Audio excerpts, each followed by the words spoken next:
This is something that happened back when I was a freshman in high school. I'm also a female, and this was about 10 years ago now. So the story begins when I got this friend request from a random guy on Facebook.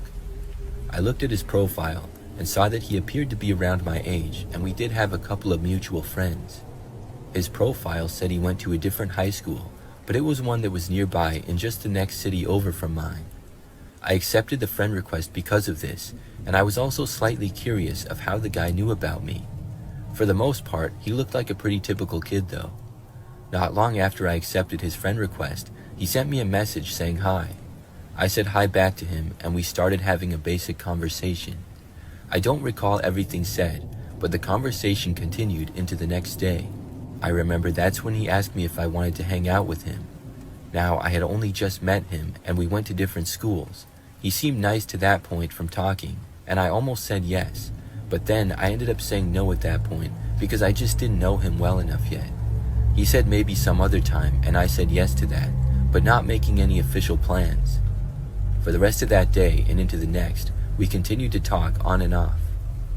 Well, the next day, later on, after I got home from school, he told me that he was going to come to my house and pick me up.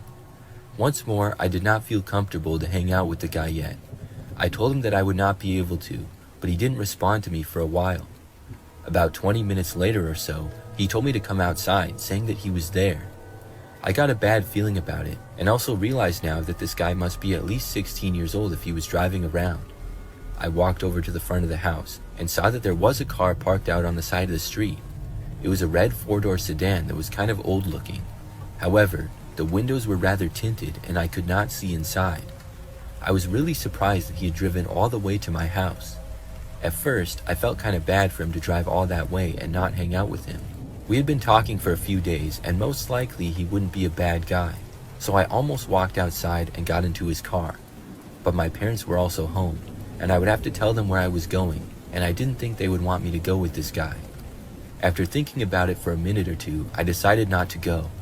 When I said maybe we'd hang out another time, I didn't mean just drive to my house. He texted me on Facebook a couple more times, urging me to go outside already. I told him that I had some other place to go though, which wasn't true, but I didn't know what else to say. Eventually, he said okay, and he drove off. After he left though, I got the realization that I never told him my address. It sort of creeped me out that he knew where I lived. I didn't know how he would know this. We did have mutual friends on Facebook, so possibly he knew one of my friends and asked them. Either way, I was much less comfortable even talking with this guy anymore.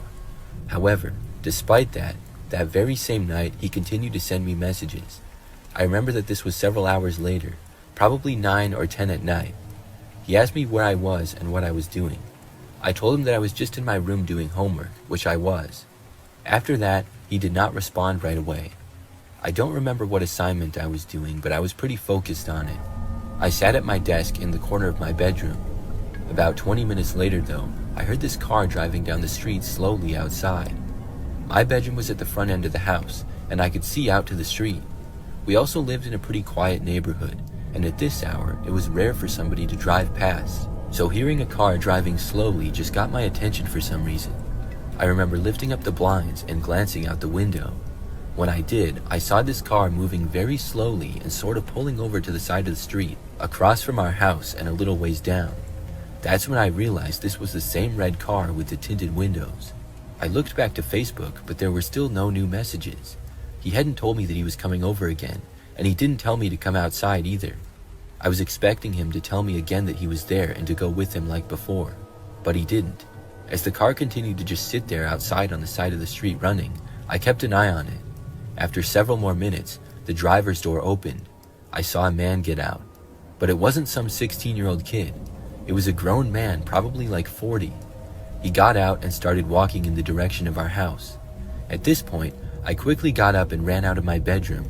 I went towards the living room, and luckily my parents were both still up and in the living room. I didn't have time to tell them the whole story, but I alerted them of the guy walking. My dad got up and went over to the door.